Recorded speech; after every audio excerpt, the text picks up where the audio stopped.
অথচ এদেশে শত শত বছর ধরে আউলিয়া কেরাম মুসলমানদের জন্য কাজ করলো, কোনোদিন ভোটের বাক্সা পোড়ানোর স্বপ্ন দেখে নাই, কোনোদিন তাদেরকে দিয়ে রাষ্ট্রে গিয়ে ক্ষমতায় বসার কথা বলে, কিন্তু রাষ্ট্র তাদের নিয়ন্ত্রণে ছিল, দেশের মধ্যে তাদের রাজত্ব ছিল, আপামর জনতা ইসলামের মধ্যেই আছে। কি বলেন ঠিক না? মুসলমানের সংখ্যা দিন দিন বেড়েছে, মসজিদের সংখ্যা বেড়েছে, মাদ্রাসার সংখ্যা বেড়েছে। এদেশের মুসলমান আজকে 95% মুসলমান হয়েছে ওই দাওয়াতের কারণেই। কি বলেন ঠিক না? এটা কোনো রাজনৈতিক সফলতা ছিল না, এটা ছিল ধর্মীয় সফলতা, এটা ছিল দাওয়াতের সফলতা, এটা ছিল খানকার সফলতা, এটা ছিল ফিরদের ঘুরে বেড়ানোর সফলতা। বলি সুবহানাল্লাহ। অস্বীকার করতে পারবেন? এই বাগড়া বাজারের মানুষ বুকে হাত দিয়ে বলো, এখানে তারা ইসলাম কার কাছ থেকে শিখেছে? পীর সাহেবরা ছাড়া বাগড়া বাজারে দিনের দাওয়াত কোন রাজনৈতিক নেতা দিয়েছে? প্রমাণ দেন। গত 150 বছরের কথা বলেন আপনি আমাকে। এই বাজারে এসে, এই জরাজীর্ণ বাজারে এসে গুদামের মধ্যে থেকে থেকে কারা দিনের দাওয়াত দিয়েছে? একটা ঘর দিতে পারেন নাই আপনারা, দোতলা বাড়ি দিতে পারেন নাই ওনাদেরকে, ফ্যানওয়ালা রুম দিতে পারেন নাই, গুদামের মধ্যে পর্দাটা নাই ওনাদেরকে বিছানা করে দিতে পেরেছেন। অস্বীকার করবেন? জনপুরের হুজুররা এই বাজারে কাটায় নাই দিন রাত? বাগাদির হুজুররা দোতলা টিনের ঘর করে মসজিদ করে নাই? শর্ষিনার হুজুররা মাছ বাজারে মাহফিল করে যায় নাই? আজকে তাদের ব্যাপারে আপনাদের আঙ্গুলি উঁচা হয়ে গেল, অথচ তাদেরকে ছাড়া এই দাওয়াতের কাজ কেউ করতে পারে নাই। কি বলেন ঠিক না?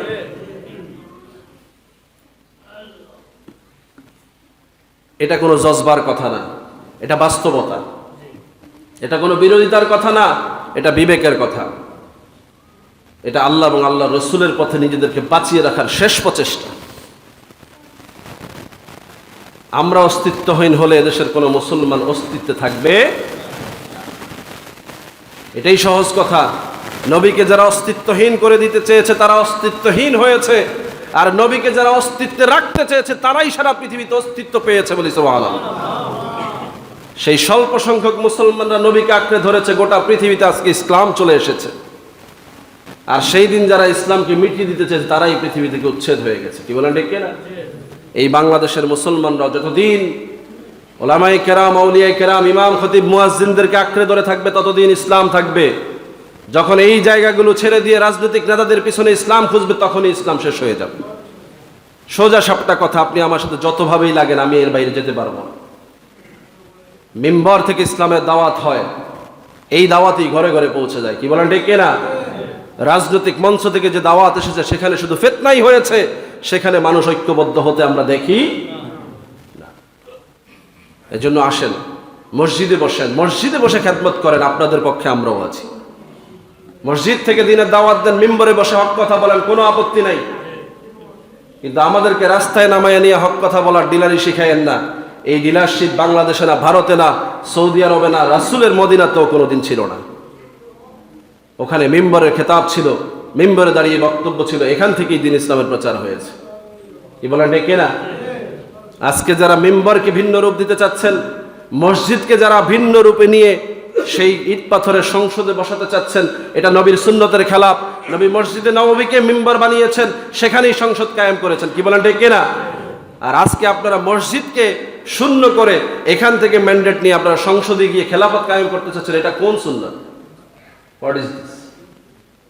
রাসূল কি পারতেন না যে মসজিদ ছাড়া আরেকটা ঘর বানিয়ে সেখানে?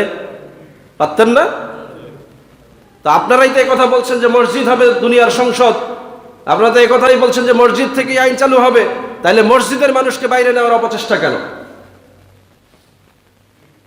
তাদেরকে মসজিদে নিশ্চিতে থাকতে দেন। তাদের মসজিদগুলোতে আগুন কেন? তাদেরকে মসজিদে নামাজ পড়তে দেন। যেই মসজিদে ফজরের জামাত হচ্ছে সেই মসজিদে আজকে আগুনের ছেল্লা জ্বালিয়ে দিয়ে আপনারা যায় নামাজ পড়াইয়া দিয়েছেন। এও কি মুসলমান?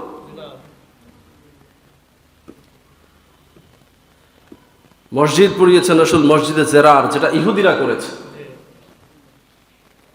আজকে ইহুদিরা নানান জায়গায় গিয়ে মন্দির পাহারা দেয়, মুসলমান মানের লোকেরা গিয়ে আপনি মন্দির পাহারা দিলেন, অথচ আজকে মসজিদে আপনি সেই মুসলমান আগুন জ্বালায় দিলেন। তা আপনার উদ্দেশ্য কি?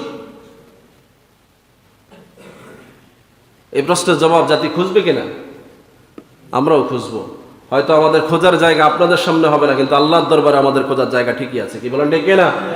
আমরা আল্লাহর কাছে চাইবো দেশে যে শান্তি আসার সম্ভাবনা দেখা দিয়েছিল সেই সম্ভাবনাকে যারা ভিন্ন খাতে প্রবাহিত করে ব্যক্তিগত সুবিধা হাসিল করতে হয়, অচিরেই জন্য আল্লাহ তাদের উপরও লানত দিয়ে দেয়। কারণ স্বার্থের চিন্তা যেখানে আছে সেখানে আমাদের শান্তি আসতে পারে। এক বিপদ থেকে বেরিয়ে বুঝি আরেক বিপদে ঝাঁপ দিব আমরা? এই দেশের মুসলমানকে এটাই চায়। সুতরাং শান্তির দিকে সকলের আহ্বান, সতর্ক হওয়ার আহ্বান জানাচ্ছি। আসুন আমরা সকলেই মুসলমানদের মধ্যে সম্প্রীতি বজায় রাখার চেষ্টা করি। অন্য ধর্মের লোকদেরকে তাদের অবস্থানে রাখবো, তাদের সাথে আমার ঘরে সম্প্রীতি হবে না, এটা নবীর সুন্নত না। কিন্তু আমার ঘরের মুসলমানের মধ্যে সম্প্রীতি নষ্ট করে অন্য ধর্মের মানুষের সাথে সম্প্রীতি দেখানোর এই পায়তারা ভাওতাবাজি কোনো মুসলমানের হতে পারে না। কি বলেন ঠিক না? আল্লাহ পাক আমাদেরকে বোঝার তৌফিক এনায়েত করুন। বক্তব্য যেখান থেকে শুরু করেছিলাম সেটা হচ্ছে ক্রোধ, হিংসা, বিদ্বেষ, এগুলোকে রাসূল নিন্দা করেছেন। এগুলো এই কারণেই হচ্ছে যে আমাদের মধ্যে ক্রোধ, হিংসা, বিদ্বেষ এত প্রবল হয়েছে যে মুসলমানকে আমরা মুসলমান মনে করি না। কি বলে ঠিক না? অথচ মুসলমান কাকে বলা হয়েছে? আল্লাহ রাসূল স্পষ্ট বলেছেন যে আল্লাহকে আল্লাহ বলে স্বীকার করে, যে মসজিদে নামাজ পড়ে, যে হালাল জবাইকৃত পশুর গোশত ভক্ষণ করে, সেই মুসলমান। তার জান মালের নিরাপত্তা দেয়া ইসলামী রাষ্ট্রের দায়িত্ব। সহিহ হাদিস। শর্ত খালি তিনটা: কালেমা পড়ে, নামাজ পড়ে, পশু হালালভাবে জবাই করে খায়, এরাই মুসলমান। এদের জান মালের নিরাপত্তা দেওয়ার কথা ইসলাম বলেছে। যাদের ঘরে হামলা করা হলো তাদেরকে এই তিন গুণ ছিল না? তারা কি মুসলমান ছিল না? নামাজি ছিল না? তারা কি হালাল পশু জবাই করে খায় না? তারা কি আল্লাহকে স্বীকার করে না? এই তিন শর্ত থাকার পরে তাদের জানমাল যারা নষ্ট করলো, এরা প্রকৃত অর্থে মুসলমান হতে পারে না। আল্লাহ পাক আমাদেরকে হেদায়েতের পথে আসার তৌফিক দান করুন। ওয়া মা আলাইনা ইল্লাল বালাগ। আসসালামু আলাইকুম ওয়া রাহমাতুল্লাহি ওয়া বারাকাতুহু।